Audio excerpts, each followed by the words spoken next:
안녕하세요.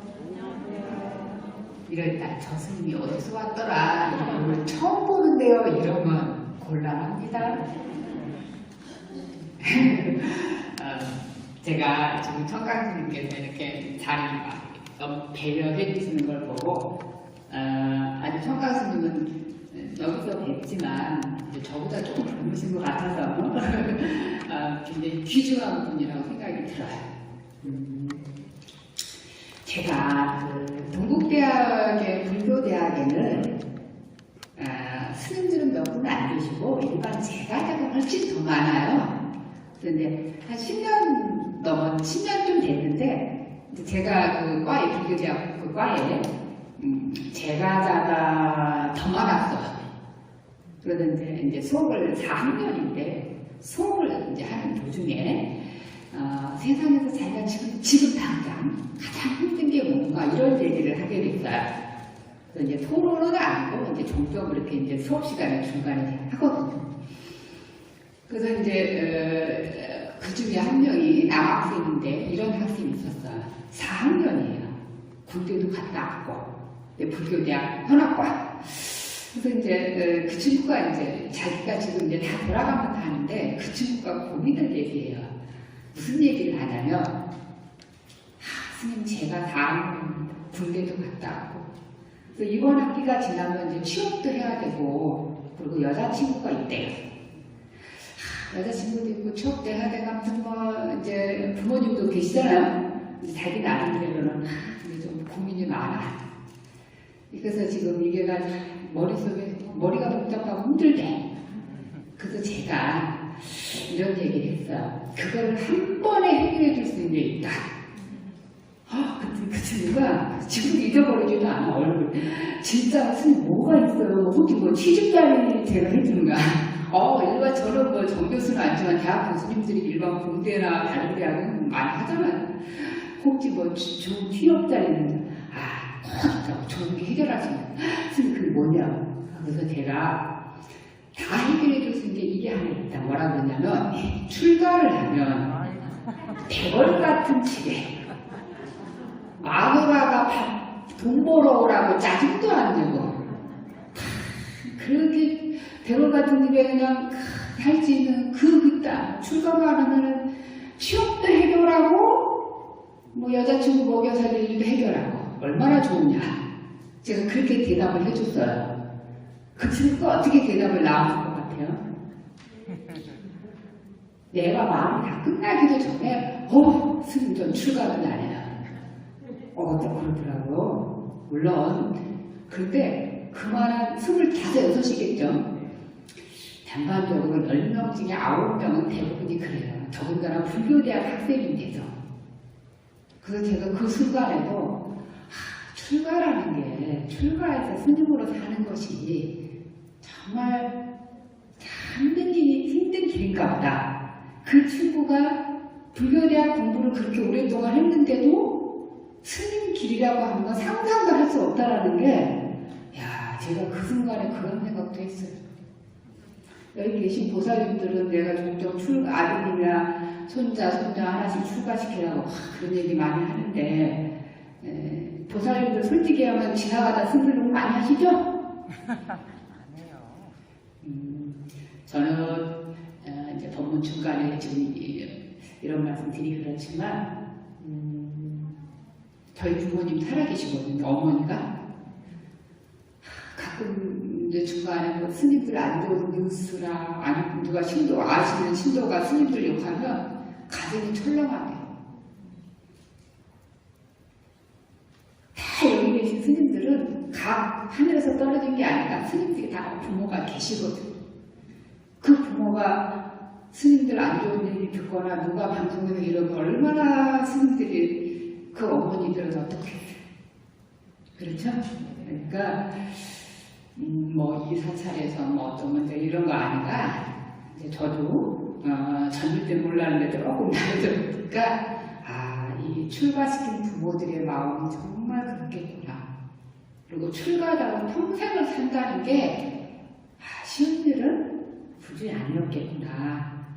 그러니까 여기 계신 보살님들이나 불자님들이 스님들이 왜 저렇게 살아? 뭐 스님들은 이렇게 살아야 돼? 뭐 여러 가지로 나름대로 스님들한테 실망도 하시고 스님들은 이렇게 살아야 돼? 뭐 이렇게 다 있겠지만 다 그 스님은 각각 스님들마다 다 나름대로의 노력을 하고 계시는 거예요. 그렇게 이해하면 되시겠죠? 네. 오늘 법문할 거가 의외로 많아요. 왜냐하면 금강경 2품, 3품, 4품을 저번 주에 제가 전반적인 설명을 좀 해드렸어요. 근데 3품, 4품, 더군다나 지금 여기 불광사의 광덕근 스님께서 해놓으신 수많은 법문들, 지금도 우리가 총법문 읽었잖아요. 이런 내용하고 다 관련이 돼요. 오늘 공부를 해야 우리 불광사 광덕근 스님, 그 다음에 지금 우리 스님 제자들, 광덕근 제자들이 얼마나 훌륭한 일을 하셨는지를 이해하실 수가 있어요. 오늘 중간에 빠져나가시는 분은 없겠죠? 네. 오늘 집안에서 여기서 집에 계시는 분들은 인생에 두고두고 후회할 겁니다. 자, 그러면 제가 말씀드린 이유를 말씀드릴게요. 아마 제가 분명히 그랬어요. 대승불교 특히 저번 주 것 그러면 간단하게 말씀을 드려요. 저번 주에 제가 이품 얘기를 드렸어요. 자, 이품 얘기를 제가 간단하게 설명하면 중간에 뭐라고 했냐면 수고리 정자가 벌떡 일어나가고 부처님께 질문을 했어요. 부처님, 제가 두 가지 질문을 하겠습니다. 이것에 대해서 답변을 해주세요. 라고. 그 두 가지 질문이 지금 여기에 빨간색, 그죠? 뭐죠? 첫 번째 질문은 제가 A하고 B라고 써놨어요. 뭐라고 했냐면 수고리존자가 부처님, 제가 안욕사라 삼막삼보심을 바랬습니다. 그런데 말이죠. 응은하주, 여기 A라고 써있죠? 응은하주 응당이 어떻게 마음을 평소에 가지고 살아야 되며 운하항복기심, 어떤 마음을 가지고 내가 내 수많은 번뇌들을 주복하고 굴복시켜야 됩니까? 라고 하는 두 가지 질문이었어요. 제가 그때 그랬었죠? 네.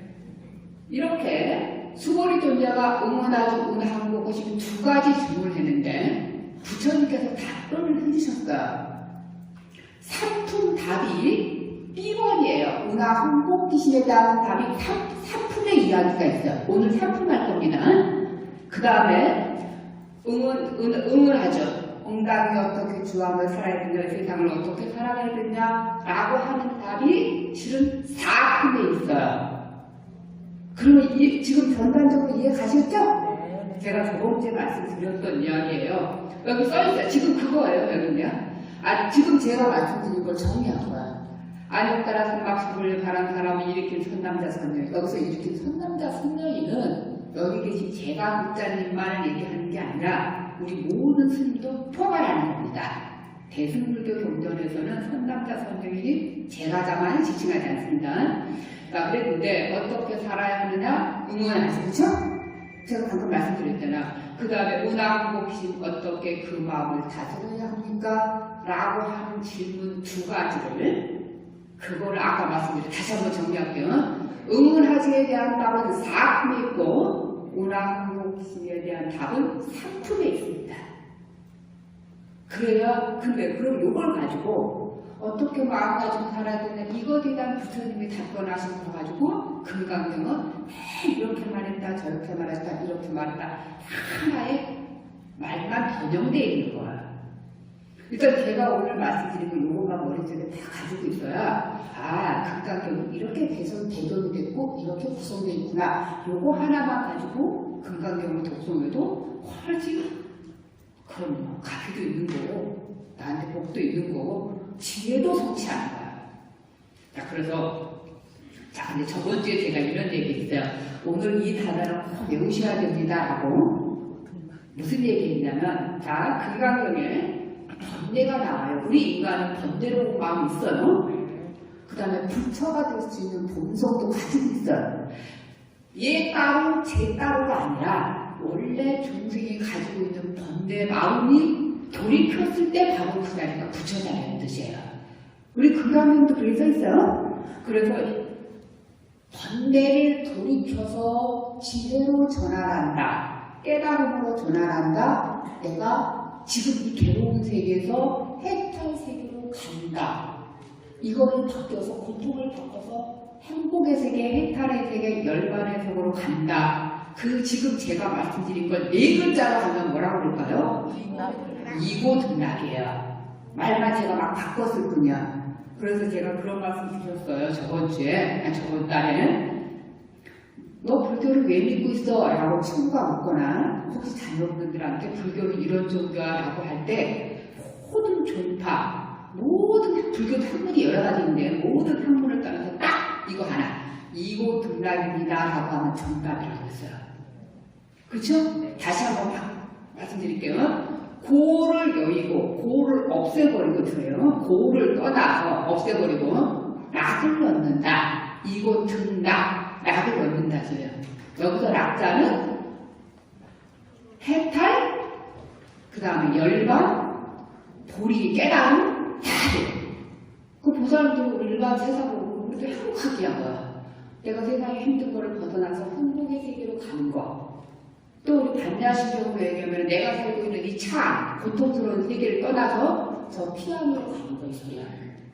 그게 이고등락이라는 의미입니다. 그래서 제가 저번 달에 그런 말씀 드렸어요. 요거는 꼭 이 단어 외우시라고요. 그렇죠? 네. 그러면 두 번만 딱 같이 할까요? 자, 하겠습니다. 자, 시작. 이고등락. 이고등락. 이제 꿈에도 이고등락 하셔야 돼요. 자다가도 꿈에도 이고등락 이럴 때. 그럼요. 이거가, 이 원리가 다입니다. 무슨 이 원리가 맞아? 이거 한번 해볼까? 저번 달에 말씀드렸는데. 고성계, 직성계, 멸성계, 도성계, 그죠? 이거 4성계죠? 내가 고통스러운데 힘든데 왜 고통스러운가 봤더니 내가 막 욕심 부리고 집착 때문에 그렇구나. 그랬더니 그럼 내가 이거 없애야지. 그럼 열심히 수행도 하고 보시도 하고 지게도 하고 도성계 내가 열심히 내가 깎았더니 멸성계에 이르렀다. 고진멸도, 그죠? 이게 원리가 뭐예요? 이고등락 원리 있어요. 그거 이해하셨죠? 하나 우리 지금 금강경도 마찬가지야. 번뇌를 돌이켜서 해탈의 세계, 행복의 세계로 건너가는 게 밝히는 게 우리 교화. 자, 그러면 오늘 할 얘기가 많아서요.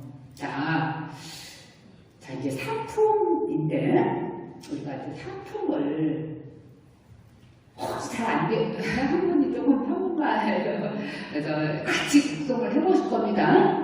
그래서 안 되면 잠깐 한 분 조금 어려우면 그러면 다 같이 하겠습니다. 시작. 불고 수거리 되고 살가 살금여시 항복귀신 소유일체 중생기르고 향란 생약 대생약 습생약 화생약 우세약 하교사약 무상약 비무상 비무사 하계연민 무여혈반이 놀도지 열시물도량 무수무견증생 승멸그자이고 수거래약고 사유와 당인상 흥생상 수사상 집비고 지금 그것에 대한 해석은 우리 지금 이 불강지 앞에 해석이 되어 있어요. 근데 오늘은 지금 이거 가지고 다 할 생각이 안 해요. 제가 오늘은 무슨 말씀을 드리냐면 금강경 지금 사품의 내용을 이야기해서는 대승불교가 뭔지를 아셔야 돼요. 근데 제가 평소에 이렇게 법문하는 법석에서는 그냥 적당히 이게 막 구구절절 학문 얘기를 안 하는데 또 불광사 신도분들은 공부가 많이 좀 계셨더라고요. 법문할 때 보면 금방 알아들으시고요. 그래서 이 얘기를 꼭 좀 드려야 되겠다. 자, 그러면 대승불교가 어떻게 일어났는가 이거야. 이거 프린트 보지 마시고요. 저 말을 놓치지 말고 들으세요. 석가모니 부처님께서는 BC 624년이에요. 자, 지금부터 핸드폰 다 지금 적어서 해놓으셨죠? 핸드폰 한번 꺼내보세요. 이틀에 문자 보내자 이러시면 안 됩니다. 자, 꺼내셨죠? 계산기를 한번 틀어보세요. 계산기. 석가모니 부처님께서 624년이고 부처님 열반, 제가 좀 이따가 꺼내기만 하세요. 부처님께서 80세 사시다가 열반을 하셔서 544년이에요. 자, 그러면은 핸드폰에다가 지금부터 계산기 두들겨 보세요. 544 하셨어요? 더하기 2022 더해보세요. 얼마 나오셨어요? 2566년. 그게 뭐예요? 우리 지금 불기예요. 그래서 석가모니 부처님이 실제로 정확하게 544년인지는 정확하지 않아요. 다만 약간 각 나라마다 분분하다 보니까 1154년, 지금부터 한 7, 80년 전에 세계 불교도들이 모여서 우리 부처님의 우리 탄생 경전을 좀 정하자라고 한 겁니다. 근데 대략 그 소리 맞는데 조금씩 틀리게 됩니다. 그래서 544년, 근데는 왜 우리는 불기를 부처님 열반부터 계산했을까요? 석가모니 부처님께서 열반하셨다는 소리는 우리가 아까 말한 대로 해탈하셨다, 성불하셨다는 뜻이에요. 그게 완성됐기 때문에 그래요. 그래서 불교는 모든 다른 종교는 탄생연도를 기준하는데 우리 불교만큼은 열반을 기준합니다. 지금 무슨 말씀 하셨죠? 이고 등락에서라 해탈의 경지, 행복의 경지, 최고의 경지에 오르신 완성됐기 때문에 부처님의 열반 기준으로 본다더래요. 이제 아셨죠? 근데 이 트랙이나 핸드폰 꺼내기 전에 문자가 딱 보내면 좀 난리 나셨어? 얼른 이제 그만 요새요. 자, 그래서 근데 계산하는 거 아셨죠? 네. 자, 그런데 제가 오늘 이 말씀을 드린 게 아니라 스님께서 열반을 다 하셨는데 엉뚱한 말을 하시는 분이 계셨어. 아이고, 부처님이 살아계실 때 잔소리를 엄청 많이 했는데 돌아가시고 나니까 너무 좋아 이러신 분도 있었나 봐요. 그래서 가사존자가 그 말을 듣고 걱정을 했어. 저런 분도 계시구나. 안 되겠다. 뭔가 부처님께서 평소에 말씀하셨던 경전을 한번 정리를 해야 되겠다라고 해서 그걸 결집하자 한 겁니다. 그래서 결집이 한번 있었어요. 결집을 하고 났는데, 자, 그러면, 이거 아주 중요한 일이에요. 별게 아닌 게 아니에요. 결집을 했다니까 이렇게 문자가 만들어졌을까요? 문자가 안 만들어졌어요. 그럼 어떻게 모였단 소리예요? 모든 스님들이 암기하고 있었기 때문에 다 같이 통일한 겁니다. 그래서 다 같이 모여서 좀 이따가 우리 여기 합창단 노래 부를 거 아니에요? 똑같은 노래를 똑같은 부분으로 합창하잖아요. 제 1차 결집은 어떤 소리냐? 수많은 스님들이 500명이 모여서 똑같이 부처님 말씀하신 개성으로 통일해서 합송하신 거예요. 머릿속에 외우고 있었으니까요. 자, 그래서 합송을 하시면서 부처님 경전이 결집된 겁니다. 문자화된 건 한참 있다가요. 아직 문자화된다고 말 안 했어요. 자, 그랬는데 부처님 열반하시면서 한 100년쯤 지났어. 100년 지나니까 배산이라고 하는 지역에 어느 야사라고 하는 비구 스님이 그 지역을 방문했어요. 그냥 인도 땅이 어마어마하게 커요. 지금 우리 한국 남한의 50배예요. 33배예요. 남북한 합쳐서 인도 땅이 33배예요. 그러니까 부처님께서 이제 그 활동하셨던 지역은 중부 지방입니다. 근데 부처님이 이제 열반하고 100년쯤 되니까 배산이라고 하는 지역에 이 배산이가 굉장히 상업도시였던 것 같아요. 근데 그 지역에 갔더니 야사라고 하는 스님이 연세도 큰 장모, 우리가 기독교 세계는 장모가 원래 불교에 온 거예요. 연세도 있고 공부를 많이 하신 큰 스님을 아친 거예요. 근데 이 야사 장모가 배산에 갔더니 그 배산의 스님들은 약간 교육을 좀 먹이셔요. 12시 이후로 공양 드시고 물도 안 돼요. 물은 먹어도 돼요. 근데 12시 이후로는 우유도 먹어도 안 되는 게 오후 물식이에요. 근데 배산에 갔더니 약간 스님들이 교육을 좀 먹이셔. 12시, 지금처럼 시계가 있는 게 아니잖아요. 근데 깍대기를 하나 걸고 이렇게 한번 넘어가면 12시 해가 지네. 근데 갔더니 그 지역 스님들은 해가 이렇게 지었는데 이렇게 보고 아주 해가 12시 안 된다고 공양을 또 드시고.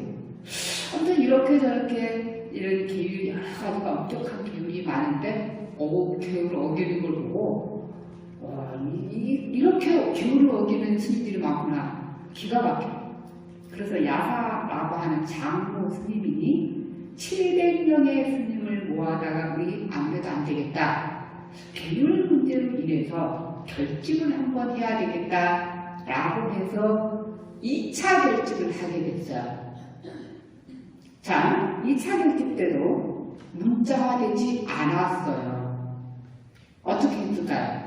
똑같이 합송했어요. 우리 뭐 계속을 읽어라 할 때 그 손자 있죠? 합창할 때 합자에다가 합소 이렇게 머릿속에 염두에 두세요. 그래서 2차 결집 합송을 했어요. 자, 그런데 장로파 연세가 많고 공부도 많이 하신 큰 스님 무리, 대중 스님들이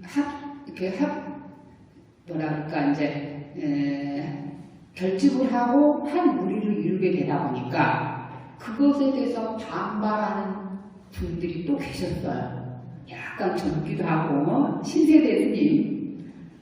뭐 그런 걸 가지고 그래. 그쪽이 그렇게 한 파를 이루었으면 우리도 우리하고 뜻이 맞는 사람에게 파를 이룰 거야 라고 하면서 아까 말씀드린 장로 스님들, 그 스님들이 파를 이룬 건 장로파예요. 또 한 무리, 그것에 대해서 반발하는 무리는 대중부라고 했습니다. 그래서 장로파, 대중부로 이렇게 파가 갈리게 됐어요. 우리 지금 한국부도 종단이 수많은 종단 있잖아요. 근데 이제 지금 얘기하는 파가 갈린 것, 서로 이득권 이런 싸움이 아니라 학문적인 거죠. 그랬는데 처음으로 분열된 겁니다, 교단이. 그러나 희한하게 부처님 교단이 100년 동안 한 번도 분열되지 않고 했다는 것만으로도 대단한데, 그럼 왜 분열되게 하고? 자, 그럼 우리 한번 생각해 보세요. 한 번 분열됐으면은 거기서 꾸준히 또 될까요? 또 거기서 또 갈라져요. 파가 나눠져요. 그건 당연한 이치고요. 그러니까 학문적인 과정, 법에 대한 예를 들어 아까 얘기했는데 사성제를 이렇게 해석하는 분이 저렇게 해석하는 파, 이렇게 사막, 개정의 사막도 이렇게 해석하는 분 이렇게 하면서 파가 갈라지기 시작했습니다. 파가 갈라지기 시작하면서 어느 정도 파가 갈라졌냐면 20파로 갈라졌어요. 대중부에서 20파, 그 다음에 상자부, 장로파에서 11파 이렇게 해서 20파로 갈라졌어요. 자, 제가 지금 파가 갈라졌다.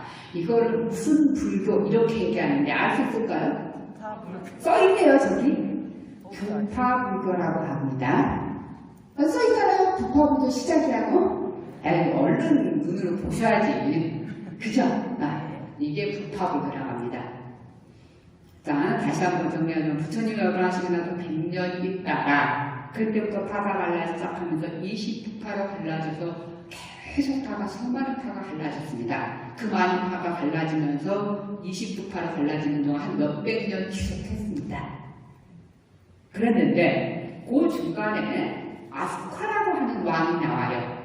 제가 이제 아스카 대왕에 다음에 한번 말씀드릴 건데 그때 말씀드리고 아스카 대왕이 나왔는데 그 아스카 대왕의 아들이 있어요. 마힌다라고 하는 아들. 근데 이 마힌다라고 하는 분이 출가를 해서 그 다음에 아스카 대왕의 딸인 쌍가미타라고 하는 비구니 스님, 그러니까 비구 스님하고 비구 스님 다 아들 딸들이죠. 이분들이 아스카 대왕의 뜻이 326년이니까 부파불교가 한참 이제 막 할 때, 그럴 때 아스카 대왕 마힌다 장로하고 딸 쌍가미타 스님이 스리랑카로 불법을 전파하러 갔습니다. 그래서 그곳에 가서 전파하러 가셔서 그곳에 사십니다. 이제 그 얘기는 이제 그렇다 치고. 자, 그런데, 그 다음에 앞에는, 부파불교가 한 300년쯤 지났는데, BC 100년. 우리가 BC 100년, 주원전 100년이라고 계산할 때는 예수님 탄생 기준을 합니다. 우리가 어쩔 수 없죠. 그래도 아마 서양에서 예수님 탄생이 탄생하시기 전에 100년 전 기원전인데 그 무렵에 인도에서는 뭔가가 발전하기 시작해요. 뭐가 발전하냐면, 불파운드 스님들이, 근데 또 한 가지 이게 있어요. 아슈카데미 불심이 대단했어요. 그래갖고 스님들은 공부만 하십시오. 제가 얼마든지 지원하겠습니다. 이러면서 수많은 도시를 공양하고 수많은 스님들한테 공양을 올리시면서 스님들이 사찰에서 불법 연구하는 영향 엄청나게 많이 요구했습니다. 제가 그 내용을 안 썼지만 아니다 말합니다. 그래서 수많은 연구를 하고 이렇게 하다 보니까 스님들이 포교를 많이 하실까요? 안 하실까요? 포교를 안 하셨어요. 어디 그냥 뭐 법에 대한 연구 뭐 이러면서 학문적인 연구가 그때 막 그것만 하신 거야. 그러니까 너무 지나치게 스님들이 신도들이나 포교, 중생 포교는 안 하시고 하다 보니까 마침 그것에 대해서 좀 반발하시는 분들이 좀 있었어요. 우리 스님들께서는 우리도 좀 제도 좀 하시지 왜 제도를 잘 안 하실까라고 하는. 근데 그런 무리들이 있었는데 그분들이 어떤 분이냐면 이제 제가 부처님한테 다시 석가모니 부처님을 소환합니다. 부처님께서 열반을 하셨을 때 제자들한테 뭐라고 해요? 내가 죽고 항상하고 난 다음에 사리가 나온다면 이 사리를 너네들이 엄청나게 탑을 세워서 모셔라 이랬을까요? 부처님께서 열반하실 때? 이거 다 아시죠? 부처님은 제자들한테 이런 말씀하셨어요.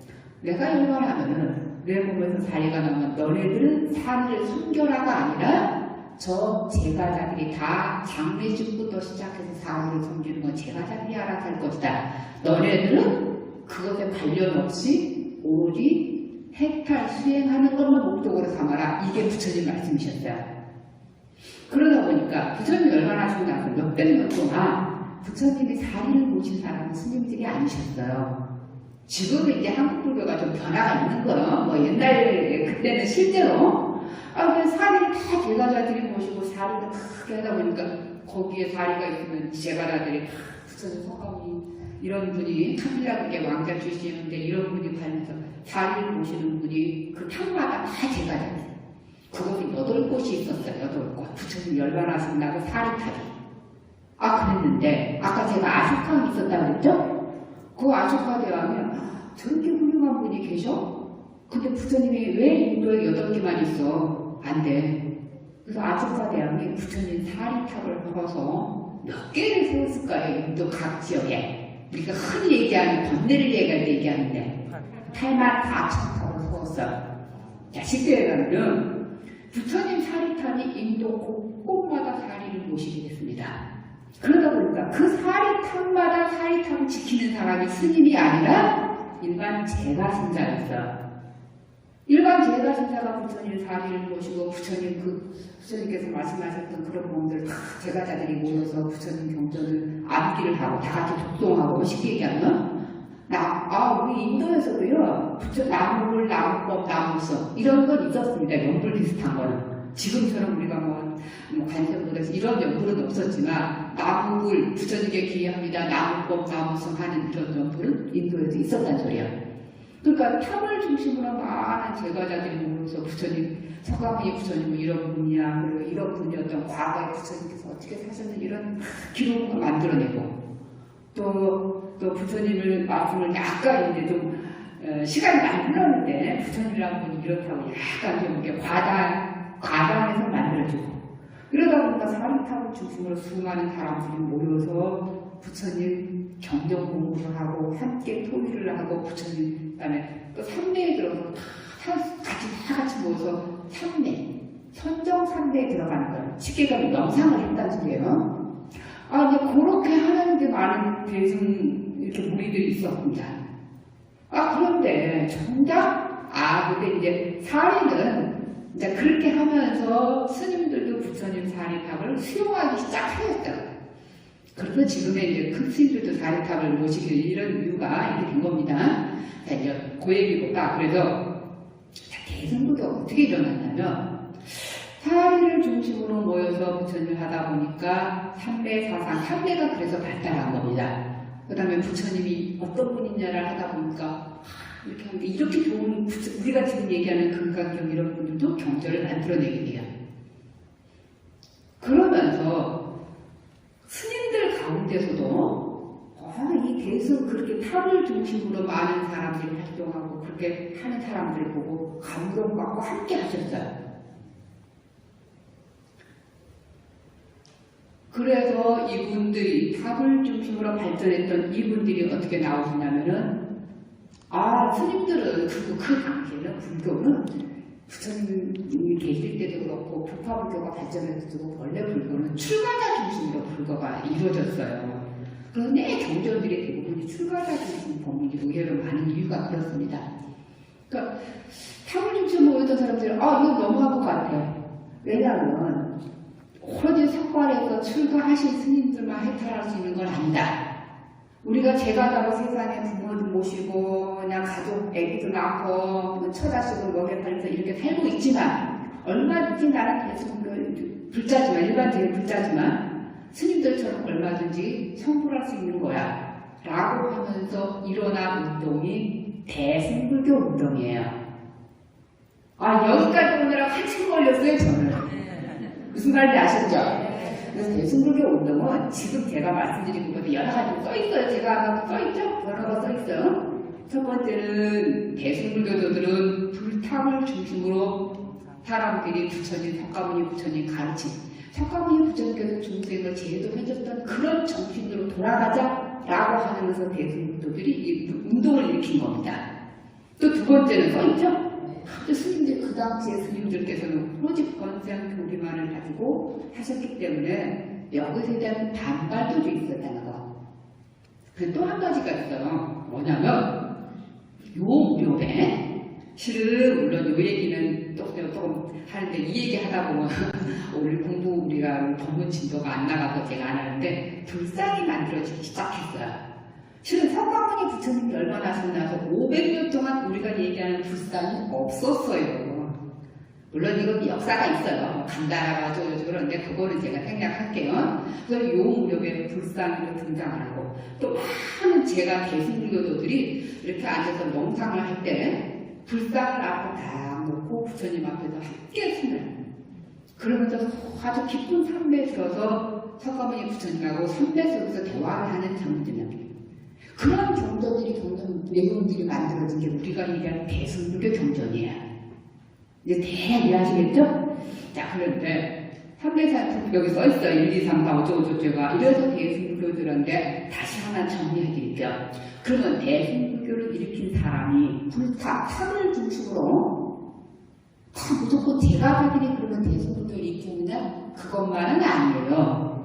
다시 한번 정리할게요. 대승불교 제가자들을 중심으로 하지만 거기에 출가 승려들도 대승불교 일으키는데 함께 했습니다. 옛날에는 대부분이 대승불교를 일으킨 사람들 그러면 제가자 중심이었는데 지금은 아니 학문적으로 맞지가 않아요. 그래서 대승불교 일으킨 사람들은 제가자와 출가자가 함께 들었습니다.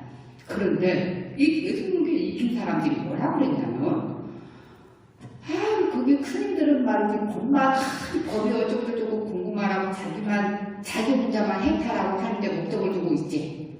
너네들은 그릇이 작아 라고 하면서 이분들은 뭐라고 했는지 아세요? 그 당시에 불법을 교단의 스님들을 소승이라고 했어요. 그리고 자기의 대승불교에 익힌 자기들은 뭐라고 했을까요? 우리 대승이라고 했어요. 왜냐 스님들은 그 당시에 스님들은 오로지 그것만 해서 스님들 해탈만 하지 근데 우리 대승불교도들은 너도 모든 사람의 제가자든 남자든 여자든 조금 모자라신 분이든 모든 사람이 다 같이 큰 배에 가서 우리가 함께 건너가게 수행하는 우리 무리들이야. 그러면서 자기네들을 대승이라고 불렀습니다. 자 이제 소승불교, 대승불교 머릿속에 조금 정리가 되셨죠? 그럼요. 이게 굉장히 중요해요. 왜냐하면 샤품샤품은 이걸 알아야 이해가 되거든요. 그런데 지금 우리나라에 남방 스님들 많이 계시거든요. 미얀마나 태국이나 이런 스님들. 그 스님이 지나가서 가서 물어봐. 소승불교 스님 이런 누가 있을까요? 그래요. 그거는 대승불교도들이 그렇게 약간 얕잡아봐서 한 얘기를 우리가 그렇게 하면 안 되고요. 우리는 뭐라고 불러야 되냐면 상자부불교 스님들, 장로교 스님들 이렇게 얘기해야 돼요. 아니면 남방불교 스님들 이렇게 칭해줘야 돼요. 우리는 지금 학문적으로 제가 학부 때만 공부할 때만 해도 소승 대승이라고 그냥 호칭했어요. 자, 한 20년 전만 해도 그렇게 막 썼었어요. 근데 지금은 학문적으로도 소승 대승이란 말을 가능하면 안 씁니다. 자, 그런데 이 대승불교를 일으킨 사람들이 모든 사람이 다 같이 성불하는 길로 가는 거야. 이러면서 자기네들 호칭을 했어요. 뭐라고 호칭했을까요?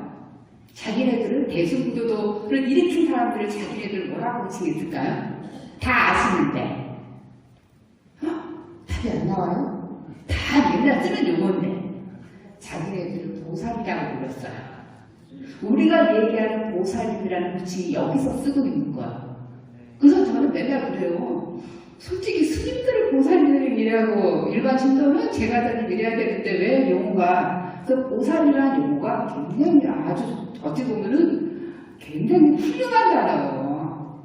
모든 사람을 해탈의 길로 인도하고 나도 해탈하겠다라고 하는 두 가지를 비치는 그 우리들이 보살이라는 용어거든요.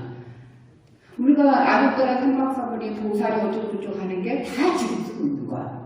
이제 이해하셨어요? 그런데 우리 한국 불교는 그래도 이해하면 여기 내용이 없어도 그래 대략 정리해드릴게요.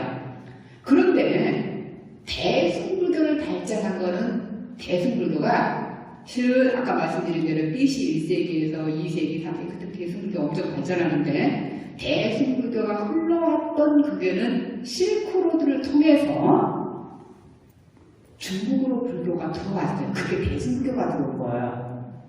그러면서 한국, 중국, 베트남, 태국, 죄송합니다. 저기 티베트.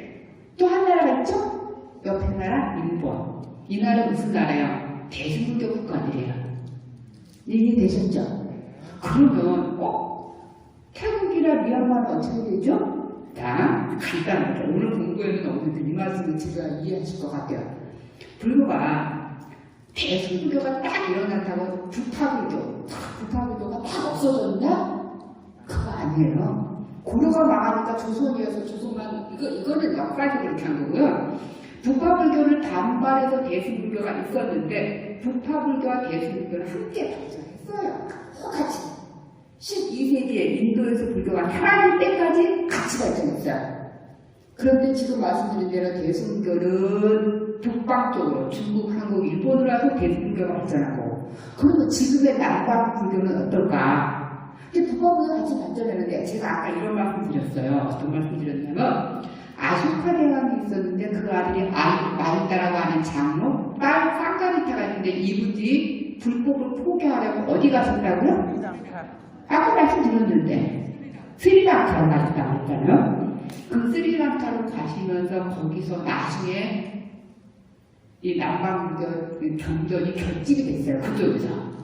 그때부터 결집이 돼서 실은 대승불교 경전하고 비슷하지. 결집돼서 그때부터 스리랑카를 중심으로 부처님의 초기 사상 그것이 발달했는데 그 근방의 국가 캄보디아, 태국, 미얀마를 중심으로 부처님의 부파불교 사상이 발전한 겁니다. 근데 우리는 지금 부파불교라고 안 쓰고 초기불교라고 써요. 우리가 흔히 얘기하는 아까 말씀드린 대로 우리 한 번 맞아서 이건 안 써야 됩니다. 우리가 얘기하는 소승불교를 중심으로 발전한 게 스리랑카, 미얀마, 태국, 캄보디아 중심이라는 뜻이에요. 인도에도 불교가 완전히 없어진 건 아니고 학문적으로도 살아있습니다. 그래서 이쪽으로 중심으로 다시 한 번 전에 장로, 상자불교, 남방불교가 발전한 거고 우리는 대승불교가 발전한 거예요. 근데 대략 머릿속에 구도가 잡히셨어요? 그러니까 제가 자꾸 남방, 북방 이런 말을 쓰고 있는데 왜 남방, 북방이라고 할까요? 전체 지구상으로 남쪽 남방이라고 하고요. 지구상으로 한국, 중국, 일본은 북쪽에서도 북방이라고 하는 거야. 간단한 거야, 원리가? 그래서 그래. 자, 오늘은 이제 대승불교 이야기를 해야 되니까 그래서 여기 써있네요. 대승불교 소승이라고 칭하면서 대승불교를 일으킨 사람들이 자기네들은 보살이라고 칭하면서 모든 사람이 다 같이 승불한다는 원리를 내세운 게 대승이고 법화경에 의견은 1승이라는 말하고 똑같은 단어입니다. 1승 따로 있고 대승 따로 있는 게 아니야. 그래서 여기 써있어. 내 대승불교 운동은 어쩌고저쩌고 했는데 이 얘기를 한데 아마 중간에 좀 보면 이 얘기 있어요. 중간에 이 얘기 써야 돼요. 대승불교에서는 제가자든 출가자든 상관없이 다 똑같이 모든 사람이 위로는 나의 깨달음을 구하고 아래로는 뭐 한다고요? 모든 중생을 함께 구제하고자 하는 사람들. 그래서 이분들을 대승불교의 보살이라고 합니다. 지금 여기 계신 분들도 저도 대승불교도로서 대승불교의 보살인 거야. 이해되셨어요? 이게 이해가 돼야 상품사품을 이해할 수가 있어. 지금까지 이해 다 되셨죠? 이제 조금만 딴 생각 하지 마시고, 한 20분 지나면 이제 딱 이제 좀 해이해지거든요. 딱 그래서. 써있네요. 아래로는 중생을 하고 어쩌고저쩌고 회탈을 해서 두가자 하는데 이런 보살들에 의해서 밑에서 세 번째 줄이요. 이런 분들에서 금강경, 법화경, 화엄경, 아미타경, 어쩌고저쩌고 이런 수많은 경전들이 대승불교 경전에 발전합니다. 지금 우리 한국에 가장 많이 유통되고 있는 경전들이 대부분 이 시대에. 자, 근데 이 보살들이요, 대승불교를 일으킨 사람이 이런 생각을 했죠. 우리는 이 6가지를 가지고 아주 실천하는 방법을 쓰자. 이 6가지를 뭐랄까요? 6바람이에요. 간단해요. 대승불교 보살들이 다 똑같이 통일해서 우리는 6바람을 실천 방향으로 삼자라고 한 겁니다. 근데 이 6가지 바람을 실천하고 대승불교들을 보살에서 해야 되는데 이분들이 이런 소원을 이런 걸 했어요. 그러면 말이지. 부처님, 우리 아저씨가 좀 힘들거든요. 부처님, 제가 오늘 붙던 5만원 났으니까 내 남편이 500만원 좀 벌어오게 해주십시오. 이렇게 해야 되는 게 발언일까요? 이런 발언 아니에요? 그럼 어떤 발언이냐? 대승불교도들이 말이죠. 제가 말이지, 나도 공부하고 모든 중생들을 함께 해야 되겠다라고 하는 그거를 얘기하는 소원을 세우는 거였습니다. 다른 말로 얘기하면 써있죠? 발언이라고 합니다. 소원, 발언. 또 다른 말로는요. 거기 써있는데, 그쵸? 행원이라고 해요. 행원이 뭐야? 보현 행원품 할 때 행원이잖아. 소원, 행원, 발언은 부처님 이것 좀 해주시죠, 저것 좀 해주시죠, 이거 해주세요 라고 부처님께 부탁하는 게 아니라 부처님 앞에서 제가 이렇게 살겠습니다. 모든 중생을 함께 구제하고 나도 회탈을 구하겠습니다. 라고 부처님 앞에 내가 소원을 세우고 행원을 세우고 발언을 세우는 게 대승불교의 가장 큰 특징입니다. 특히 우리 여기 불광사에서는 우리 큰 스님, 강도 큰 스님께서 항상 보용을 해놓고 강조를 엄청 많이 하셨잖아요. 그쵸? 보현행원 뭐예요? 아까도 청법문 읽었는데 7번째도 청법문이에요. 10가지를 소원을 세우고 이렇게 불자로서 이렇게 살아가겠습니다 라고 하는 게 보현행원인 거예요. 그게 뭐 있어요? 10가지예요. 부처님 오늘 것만 부처님 법문을 듣고자 하는데 부처님 수많은 스님이 계시면은 또 수많은 스님이 아니라 수많은 공부 많이 하시는 또 제가 듣다도 있을 수 있으니까 그런 분이 있으면 이분을 청해서 내가 법문을 와서 들어가고 안 듣는 게 아니라 와서 부처님 법문을 내가 직접 듣겠습니다. 그거요. 또 뭐가 있어요? 남들이 고시하고 공양을 함께 기뻐해 주시니까 이거 뭐라고 그럴까요? 수의 공동하겠습니다도 있죠? 그럼요. 10가지. 10가지 보면 부처님 뭐 해주시잖아. 하나도 없어. 어떻게 할까요? 내가 직접 위로는 보리를 구하고 아래로는 중생을 제도하고 다 같이 하는데 내가 이렇게 하겠습니다라는 10가지 중생. 근데 하원경에만 보이는 행원이 있어요? 아니에요. 평소에 천시경 하지 않았어요. 천시경 하시죠? 거기에 뭐가 있어요? 있잖아요. 10가지. 열애 10대 발언문 꼭 있잖아요. 이제 얘기하니까 생각이 나요? 거기서도 발언을 하고 계세요. 맨날 발언을 하셨어요. 그 기도 문자 하고도 또 기도해요. 거기서 했으면 다 그걸 해도 돼요. 실은 굳이 당신들 집에 앉아서 기도하실 때 축구 굳이 깔아 안 해도 돼요. 거기에 다른 분이 있습니다. 근데 또 갖다 붙여.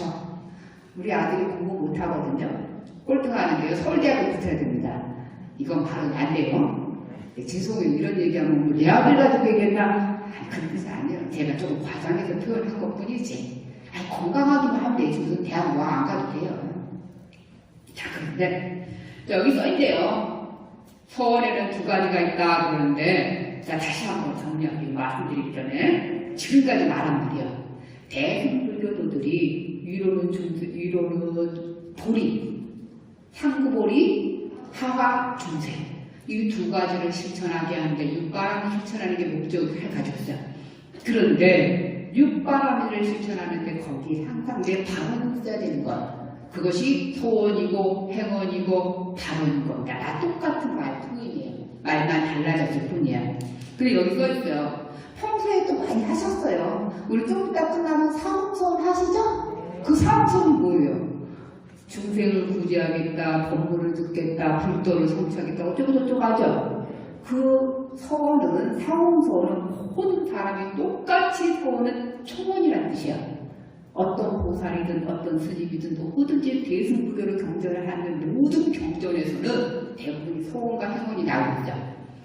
그런데 결혼이란 말인데 이거 간단해요. 결혼이란 말은 천수경에서는 열애식도 발언문, 그 다음에 화엄경에서는 보혈행원부, 또 승강경에서는 10대원이 있어요. 승강도산, 승강경에 각 경전마다 소원이 조금씩 달라요. 그걸 결혼이에요. 별거 아니에요.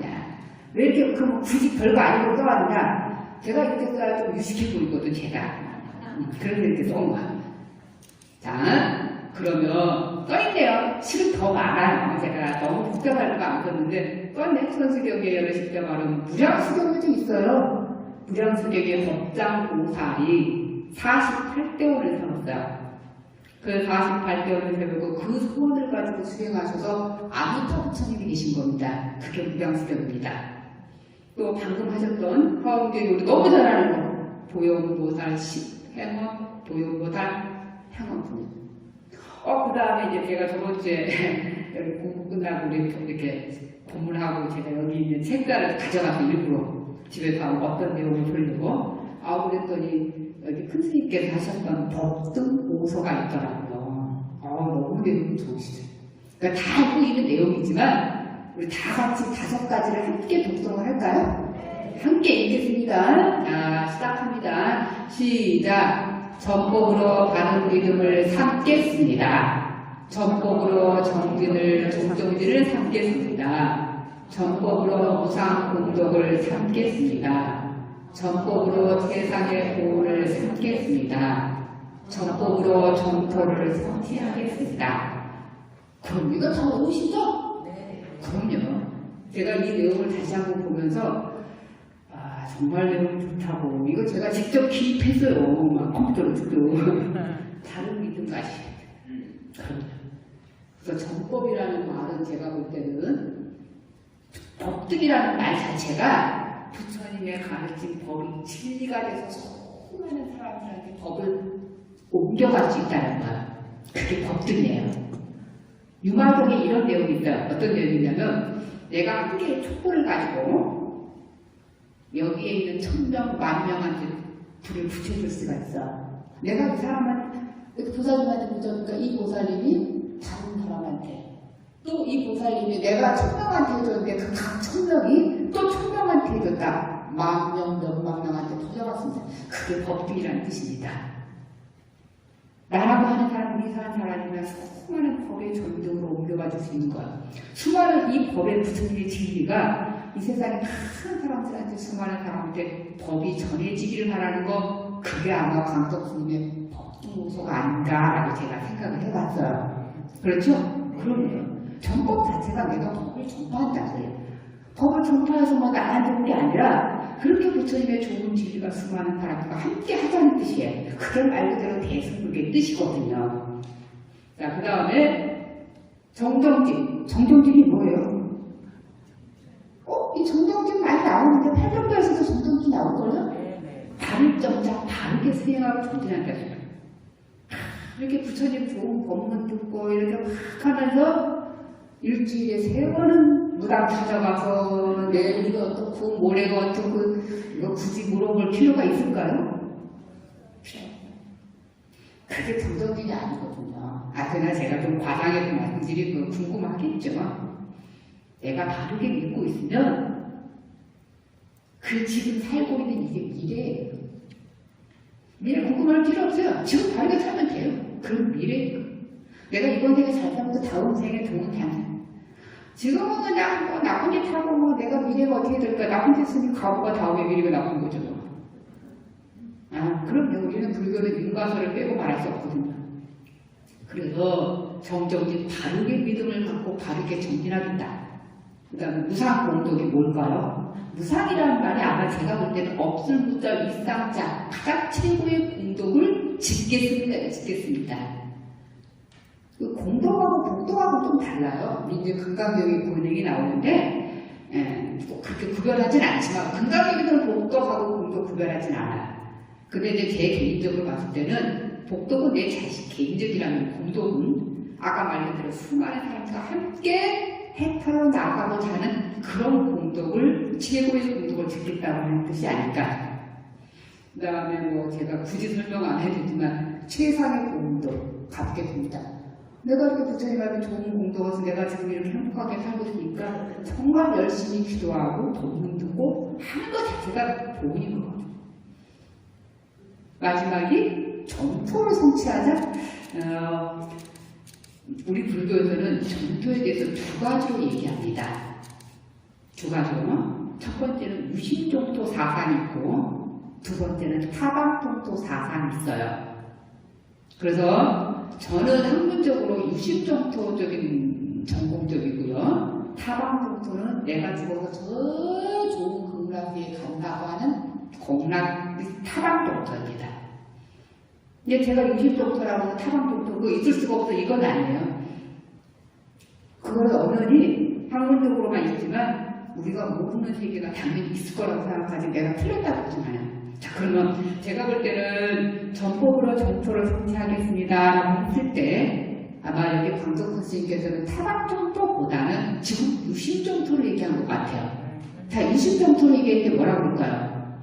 내가 지금 여기서 살고 있는 세계에 내가 행복하다고 생각하고 내가 즐거운 마음으로 긍정적인 마인드로 산다고 여기가 어디예요? 정토인 거야. 그런데 돈도 많고 할 것 하나도 힘들지도 않아 보여. 그런데 맨날 불만을만 가지고 있으면 여기가 뭐예요? 지옥인 거예요. 결국은 지옥과 극락은 뭐 누가 만들어져요? 옆 사람이? 스님이? 배우자가? 자기 자신이 만들고 있는 거야. 그게 제가 볼 때는 전법으로 정토를 성취하겠다는 소리는 이렇게 좋은 세계, 좋은 행복한 세계로 많은 사람을 인도하겠다라고 하는 하나의 전법이라는 단어에 다 함축되어 있다고 봐요. 오늘 제가 이 부분을 할 게 아닌데 선생님들이 하셔야 될 부분을 소원이 나와서 말씀드린 거였어요. 이제 대략 그렇구나 이러셨죠?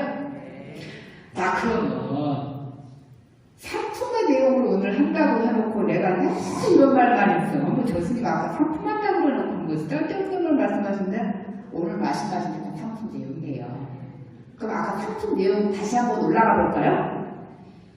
상품의 내용 올라갑니다. 네, 여기 있네요. 상품. 아까 읽었었어요. 어쩌고 어떻게 잡아야 됩니까? 운항복신대 본대로운 마음을 어떻게 항복받아서 세상을 살아가야 됩니까? 불사를 살아야 됩니까? 라고 하는 답변을 부처님께서 뭐라고 답변하셨냐면 여기 써있네요. 여기 박스 있는 거 있죠? 여기 그걸 한번 봐보세요. 여기 있네요. 여기 보시면 뭐라고 그랬냐면 부처님이 이렇게 대답하셨네요. 간단해요. 야 모든 보살들이 말이지 응당히 그 본대를 이렇게 다스려야 된다. 이래놓고 뭐라 했냐면 일체중생에 양나대약대약대약대약대약대약대약대약대약대약대약 수많은 9종의 수많은 중생들을 9가지 수많은 중생들은 여기 있는 분들은 중생을 내가 다 최상의 열반에 널 들도록 아주 최고의 열반 세계에 이르도록 내가 제도하리라 이 말이야. 아까 제가 그랬잖아요. 대승불교 보살들은 나만의 성불하는 것도 중요하지만 수많은 사람과 함께 제도에 나아가겠다는 게 대승불교 보살이라는 말씀드렸잖아요. 그렇죠? 그래놓고 이렇게 무량한 이제 그 얘기를 자 그래서 수많은 중생들을 내가 멸도해서 중생세계 해탈의 세계에 열반하도록 해놓고 나는 이제 그 얘기를 다음에 말씀드릴게요. 여기 있어요. 여기는요. 지금 말고 세상에 열반에 들도록 멸도하리라 내가 중생을 제도하겠다. 이런 마음을 가지고 내 번뇌를 항복해라 이 소리예요. 근데 이게 돼요? 안 되잖아요. 자 그러면 도대체 불교에서는 중생들을 제도하기 위해서 포교를 많이 하니까 전법을 해야 된다고 어쩌고저쩌고 하는데 실은 두 가지가 있어요. 이건 학문적으로 정확하게 말씀을 드려야 맞을 것 같아요. 어물어물 제가 말씀드린 겁니다. 두 가지가 있어요. 먼저 중생을 제도하기 위해서 성불을 지속 이룬다라고 하는 게 경전마다 쓰여 있어요. 화엄경에도 쓰여 있고 열반경에도 쓰여 있고 고요한 회복품에도 쓰여 있어요. 빨간 글씨 볼까요? 화엄경을 그냥 볼까요? 중생 제도를 먼저 하고 나의 성불을 뒤로 미룬다 이랬어요. 그러니까 내가 이렇게 술가다가 살지만 나는 뒤에 나중에 깨달아지지만 초반에 중생을 먼저 제도해준다 라고 하는 게 화엄경에 있는데 저는 안 돼요.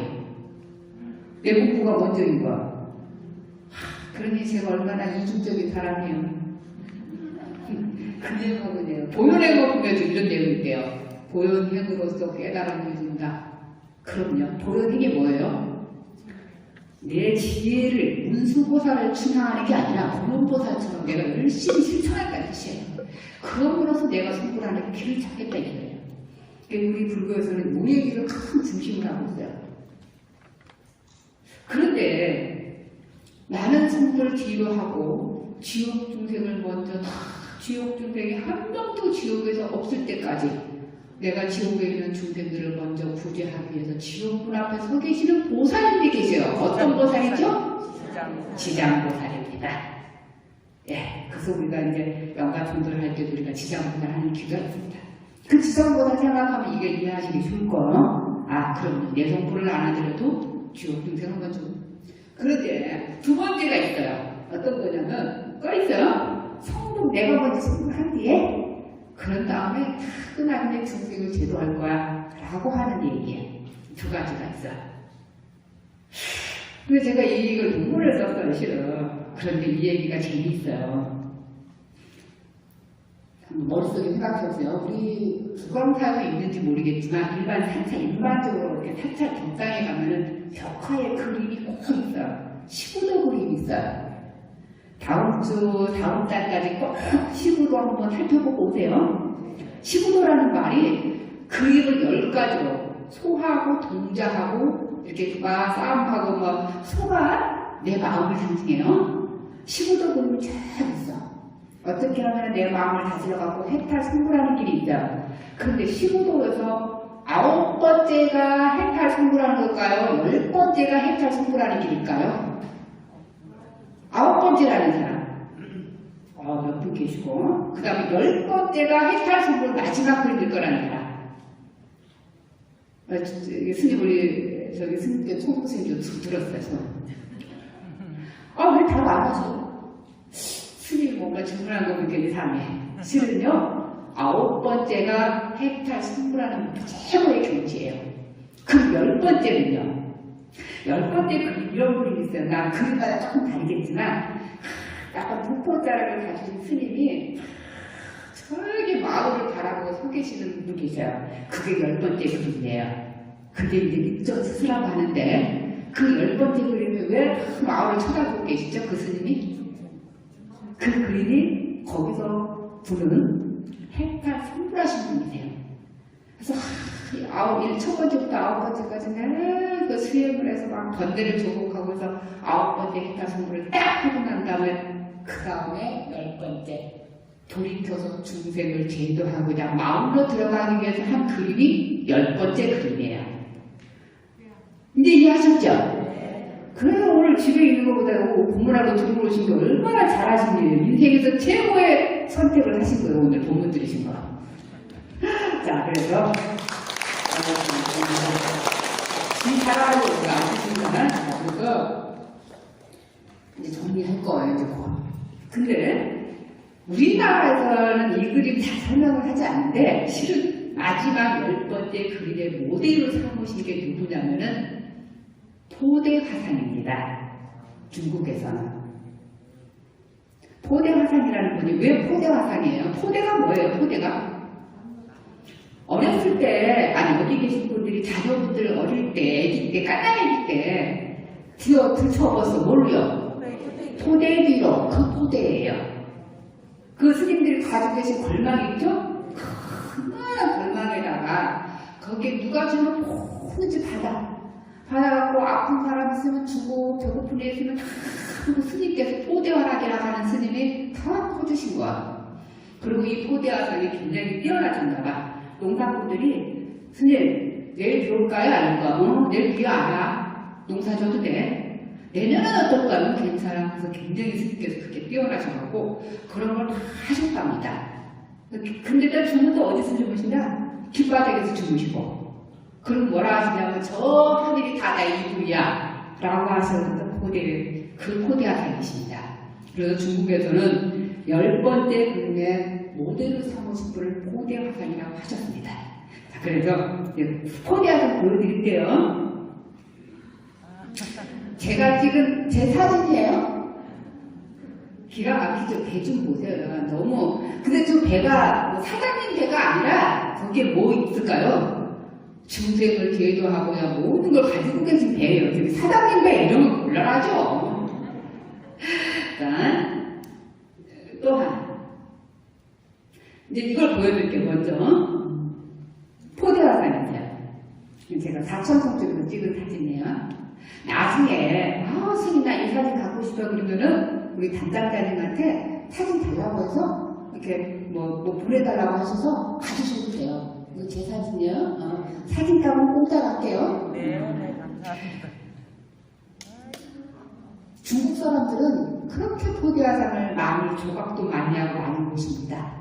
중국 사찰에 들어가는 입구의 95%는 다 포대화상이 모셔져 있어요. 또 하나 모셔져 있는 곳이 있어요. 공양간이요.